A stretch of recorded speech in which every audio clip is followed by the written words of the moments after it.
আসসালামু আলাইকুম। আশা করি সবাই অনেক ভালো আছেন। আবারও চলে এলাম নতুন আরও একটি রেসিপি শেয়ার করার জন্য। আজ আপনাদেরকে লাচ্ছা খাজা পিঠা তৈরি করে দেখাবো।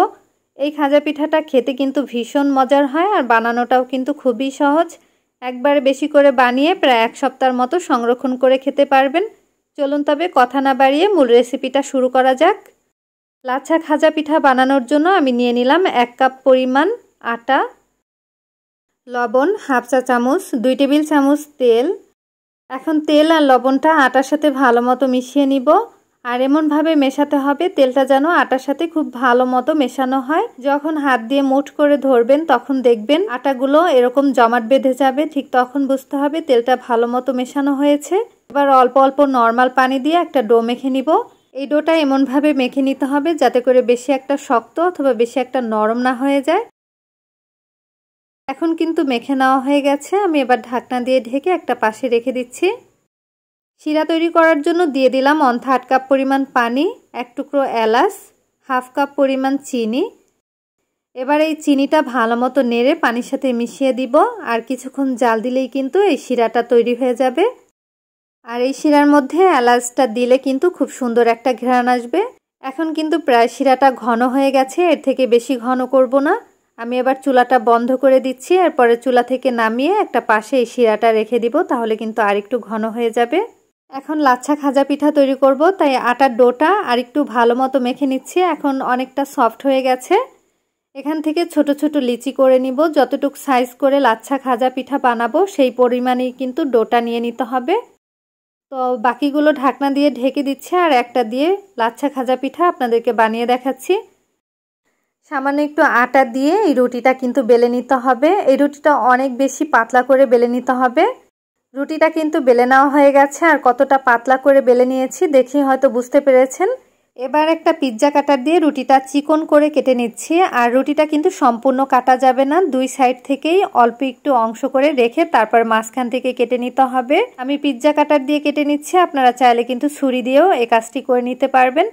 এই রুটিটা কিন্তু সম্পূর্ণ কাটতে যাবেন না, 2 সাইড থেকেই কিন্তু কিছুটা অংশ রেখে তারপরে কেটে নেবেন। নইলে কিন্তু এভাবে যখন ভাঁজ করে নেবেন তখন খাজা পিঠার ডিজাইনটা কিন্তু ভালো মতো দিতে পারবেন না।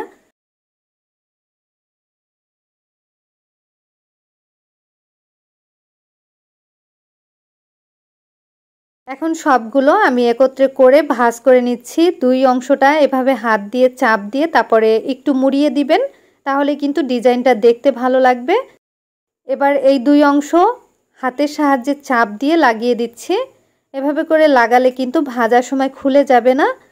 তো একটা কিন্তু বানানো হয়ে গেছে আর প্রতিটা লেয়ারে কিন্তু বোঝা যাচ্ছে। ঠিক এভাবে করে বাকিগুলোও বানিয়ে নিব।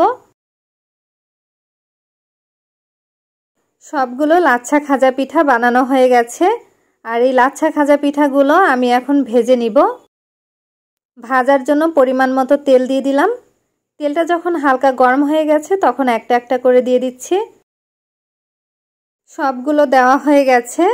এবার এক পাশ যখন একটু শক্ত হয়ে গেছে তখন উল্টে দিচ্ছি আর চুলার আঁচটা মিডিয়ামে রেখে এগুলো ভেজে নিতে হবে। হালকা লো আঁচে ভেজে নিলে কিন্তু অনেক বেশি মুচমুচে হবে। 2 পাশেই আমি কালার করে ভেজে নিয়েছি। আর এখন কিন্তু এই লাচ্ছা খাজা পিঠাগুলো প্রায় ভাজা হয়ে গেছে। এবার আমি তেল ঝরিয়ে তুলে নিব। এরপরে এই পিঠাগুলো গরম থাকা অবস্থাতেই শিরার মধ্যে ভিজিয়ে নিব। তবে শিরাতে যেই এলাচটা দিয়েছিলাম সেই এলাচটা তুলে নিলাম। এবার এই শিরার মধ্যে পিঠাগুলো দিয়ে দিলাম। আর পিঠাটা কিন্তু হালকা গরম ছিল, হালকা গরম থাকাকালীনই কিন্তু শিরার মধ্যে দিয়ে দিতে হবে, তাহলে কিন্তু খুব ভালো মতো শিরাটা পিঠার মধ্যে ঢুকবে। আমি এখানে যতটুকু পরিমাণ লাচ্ছা খাজা পিঠা তৈরি করেছি সেই অনুযায়ী কিন্তু শিরাটা বানিয়েছিলাম। আর এই পিঠাগুলো কিন্তু শিরার মধ্যে রাখতে হবে না, শিরাটা যখন পিঠার সাথে লেগে যাবে ঠিক তখন পিঠাগুলো তুলে নিতে হবে। এখন কিন্তু পিঠাগুলো আমি একটা প্লেটের মধ্যে নিয়ে নিব।